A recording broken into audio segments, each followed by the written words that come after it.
Talking Ellie De La Cruz. He went to the torpedo bats yesterday. I mean, he was doing just fine. Not that he wouldn't be able to do this anyway, but with the new bats, he did hit 2 home runs. He did go 4 for 5 with 7 RBIs.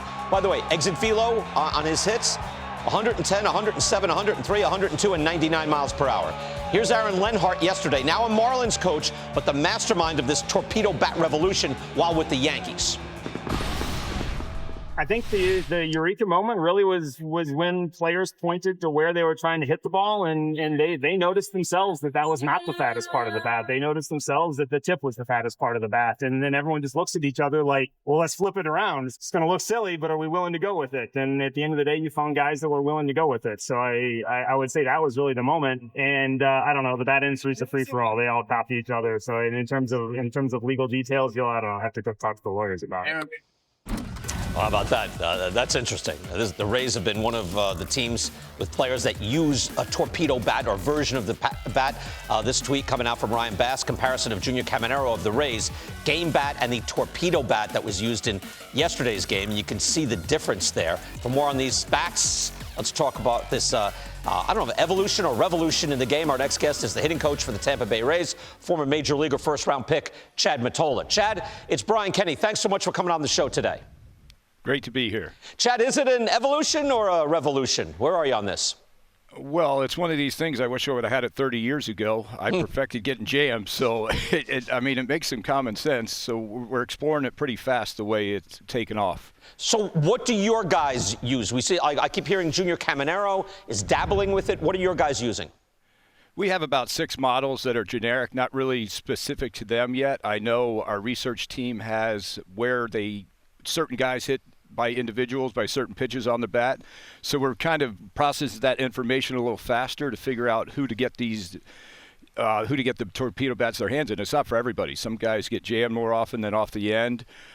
We had a frenzy the other day mid-game where about 4 guys in a row used them. So it's one of these things that as you know, this is a copycat game. I don't know if this has everything to do with Aaron Judge hitting homers and things like that, but it's our job to explore. So it's definitely interesting, the concept. Right. Judge is using the old-fashioned sledgehammer, like the thin handle, thick, barrel. But this sort of makes sense, right? What sort of player do you think? It seems like a lot of, again, the Rays ways seem to be guys who have this, this process, the Yandy Diaz process, right? Is that the type of player that could benefit from this type of bat? Well, it's one of these things. Not only is it the contact point, the weight is distributed towards the hands, so you're going to have more control of the barrel as well.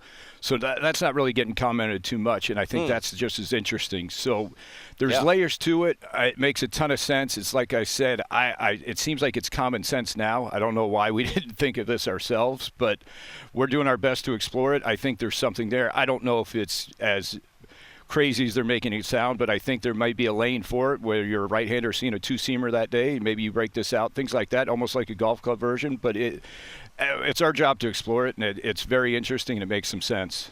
Yeah, it seems like you could have a bat for different situations, really, right? I mean, are we looking at that like down the road or very soon?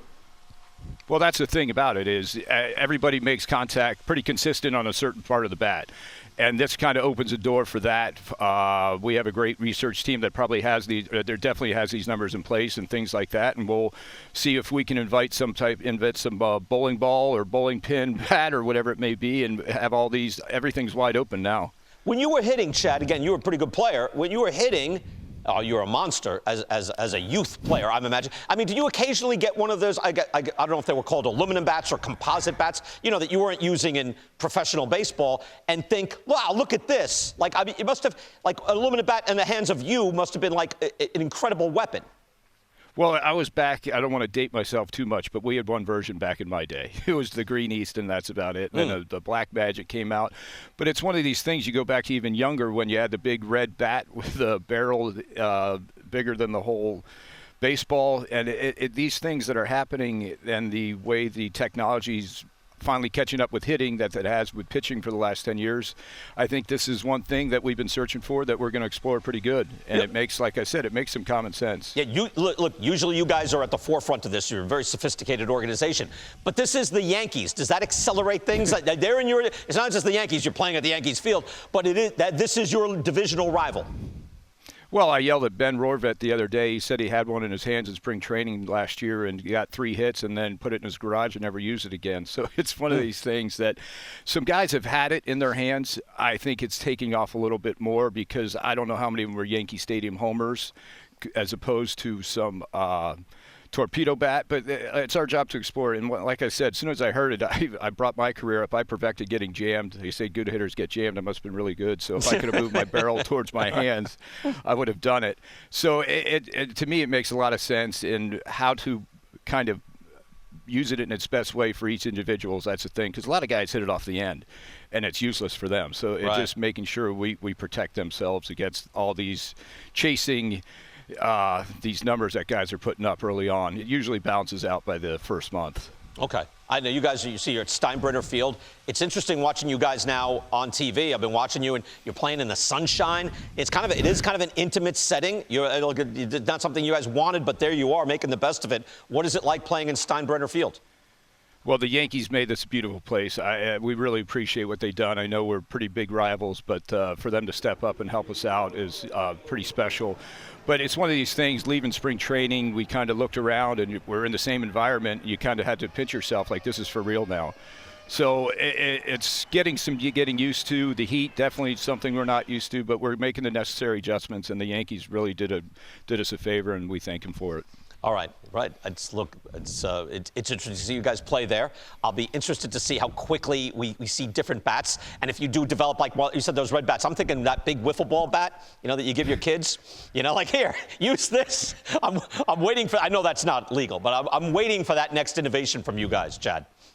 Well, we're definitely exploring. We're going to find something, and I probably won't let it out in the public quite the same way. Right, we'll just see it there. Chad, thanks so much for talking about this with us. We appreciate that. We're looking for insight into it, and best of luck this year. Thank you so much for coming on.